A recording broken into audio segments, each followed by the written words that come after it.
Hello there, folks. My name is Spoonks, and welcome back to another episode of Box Office Chat. This is where I discuss the top 5 domestic box office results, see where each movie landed, and see how well each movie did. So let's get started. Number 5 was The King's Man, making $2.21 million this weekend, adding to a domestic total of $28 million and a worldwide total of $92 million. So given where it's at right now domestically, I can see it crossing the $30 million milestone, which is a milestone to say the least, and given where it's at worldwide, I can see it surpassing 100 million worldwide at the very least, which is also a milestone, and also, frankly, honestly, a lot better than I expected this movie to do worldwide. I thought it would at least cap out at 90 million, but the fact that it's almost about to cross 100 million shows how much bigger of a movie this is internationally than it is stateside, because while it's been in the top 5 for a while, it has been slacking, as I've stated many times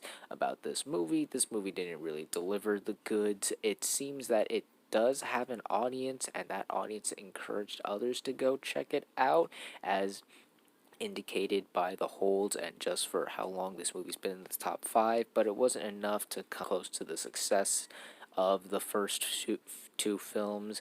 Unfortunately, this is probably going to, well, not probably, but definitely going to be the lowest grossing film in the franchise. It should be on video on demand and on a streaming service very soon. Maybe it'll find its audience and receive bigger success than it did at theaters on those platforms. But yeah, once again, just kind of their movie. Counter programming, it was in the top 5 for much longer than I expected it to be in there, but again, still not enough. Number 4 was the 355, making 2.27 million this weekend, adding to a domestic total of 8 million and a worldwide total of 11 million. So look, say what you will about The King's Man, there are some silver linings you could say about it, like how it's about to cross $100 million worldwide. That is still quite an impressive accomplishment to make, especially right now for an R-rated violent action movie. I cannot say the same thing for the 355. It is just no way to sugarcoat this. Once again, it is a bomb. While it did have a solid hold of just 49%, it's still not doing it any favors. The movie costs around $40 to $75 million, and it looks like it might not even get to the halfway point there. Once again, the marketing didn't really do this movie any favors, and many people weren't interested. Reviews were just terrible, and it's looking like, once again, this is going to be a big box office dud. Maybe once again, like I said with The King's Man, maybe when this movie hits on demand or a streaming service, it'll find its audience and see more success there. But once again, right now, unlike The King's Man, where there is a silver lining, I can't find a silver lining for this movie. It's probably going to be out of the top 5 in the next couple weeks, or who knows, maybe stranger things have happened before. It could see a resurgence given the lack of competition for the rest of the month, but as far as I'm judging it right now, it's looking like a rather big disappointment. Number 3 was Sing 2, making 7.9 million this weekend, adding to a domestic total of 121 million and a worldwide total of 218 million. So thanks to the Martin Luther King Jr. holiday weekend, this puts this film just a couple $100,000 not only behind Free Guy's domestic total, but just a couple $100,000 away from making it into the top 10 highest grossing films domestically of 2021, which is an astounding achievement and will be the once again, the very first animated film of the post-pandemic to cross into the top 10 highest grossing films of the post-pandemic since Frozen 2, which again is just amazing that this movie was able to do so. And this weekend puts its domestic total just 5 million behind Ghostbusters Afterlife's domestic total, which I think it will be able to surpass by next weekend as well. And again, this is still the highest grossing animated family film of the post-pandemic domestically, but as for the worldwide totals, it made quite a boost. It was able to surpass The Croods: A New Age's worldwide total of $215 million, which is crazy, and just sits 4 million behind Encanto's worldwide total of 222 million, which, like Ghostbusters Afterlife, I think it'll be able to surpass very soon. So, yeah, once again, Sing 2, despite while not making as much as the top two movies of the weekend, is still crushing it. Families are still going out to check it out at the theater this weekend, despite two factors. One being that the movie is now able to watch at home on demand for $25, and the fact that more people are choosing to see it at the theater than at home is cool.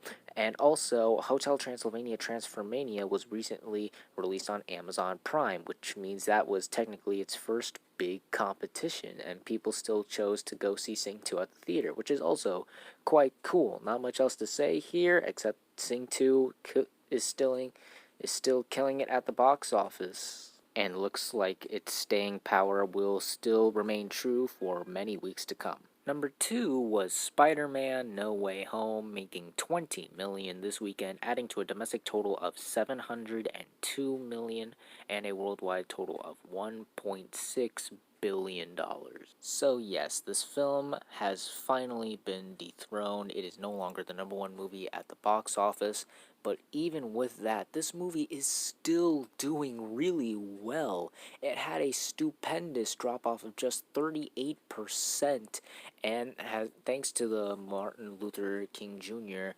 holiday weekend, the film was able to cross the $700 million mark domestically, becoming the fifth film to do so after Black Panther, Avatar, Avengers Endgame, and Star Wars The Force Awakens, so much so that it's already surpassed Black Panther to become the fourth highest grossing movie domestically of all time. That is insane. Worldwide, it's at number 8, but I think it's got enough boost and energy in it to surpass The Lion King 2019 worldwide, so, that's a good sign.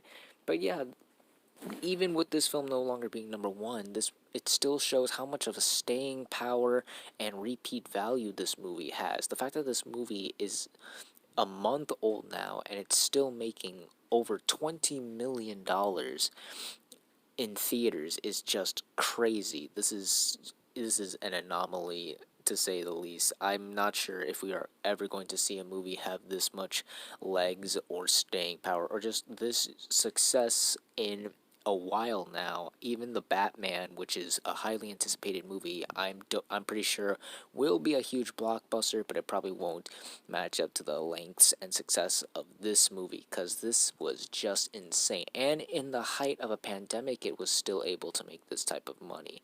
Once again, another solid weekend for Spider-Man. It keeps on bringing in the moolah, and it shows that while it may not be the number one movie anymore, it is clearly here to stay. And finally, let's end the video off with the number one movie of the weekend, and that was Scream 5. I will be calling it that because it makes it easier for comparison's sake, which made 33 million this weekend domestically and 37 million worldwide. So, like I said last weekend, initially when this movie was first announced, I was a bit skeptical on how it was going to do, specifically because it was coming out 10 years after the last one, and the last one didn't even do all that well.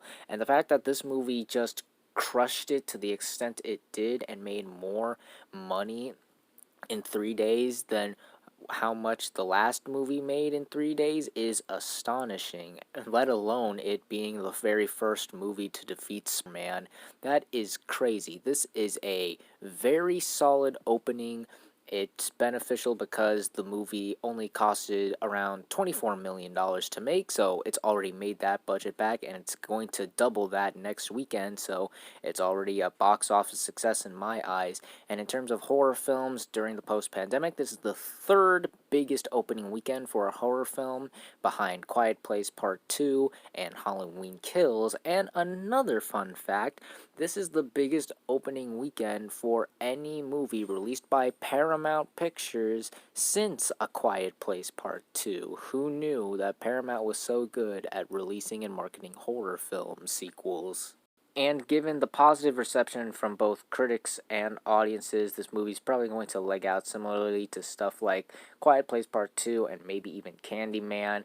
And I do not see this film suffering the same fate that Halloween Kills did, where it just plummeted after its first weekend and just, while it did catch up, it then immediately plummeted again. I think this movie's going to do very well given the time I'm not sure how big the drop off is going to be next weekend, because while a B plus is normal for a horror film, it's still a B plus, so we'll see how that affects the box office. But right now, Scream 5 is off to a pretty strong start. But once again, this is a very solid opening weekend. I think Paramount bet their cards right on this, with it being a noticeably cheap film, to say the least. Well, not noticeably, but just generally a cheaper film in the large scheme of blockbusters and big budgeted movies we're getting now, and putting it in January is allowing this movie to have strong legs and leg out a bit better, considering the very noticeable lack of competition. Not that there aren't any new movies coming out this month, but let's just say it might be a very slow January in terms of box office and new movies this year.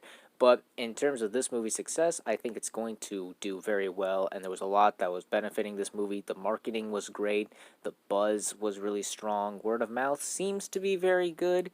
It received a B plus on CinemaScore, which I say is not the best thing you want to see for your movie, but in general, with horror films, this is typically what a horror film would get in terms of audience reception, so this is pretty much what you would expect, typical for a horror film. And those were the top 5 domestic box office results for this weekend, and normally this would be the part of the video where I discuss the upcoming movies releasing this weekend and where I think they would place in the top 5. And while there are new movies coming out, 2 specifically being The King's Daughter and Redeeming Love, I gotta be honest, I'm not sure if they're going to crack the top 5 or leave a huge impact on the top 5, because the marketing and the buzz around them have been really lackluster. I've barely seen any promotion or advertising for either, let alone interest or buzz for either of them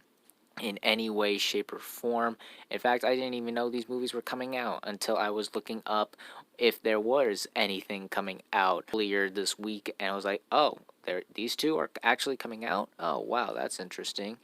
But then again, the numbers for the bottom 2 spots are rather low, so there's a chance at least one of them could crack in the top 5. We will see.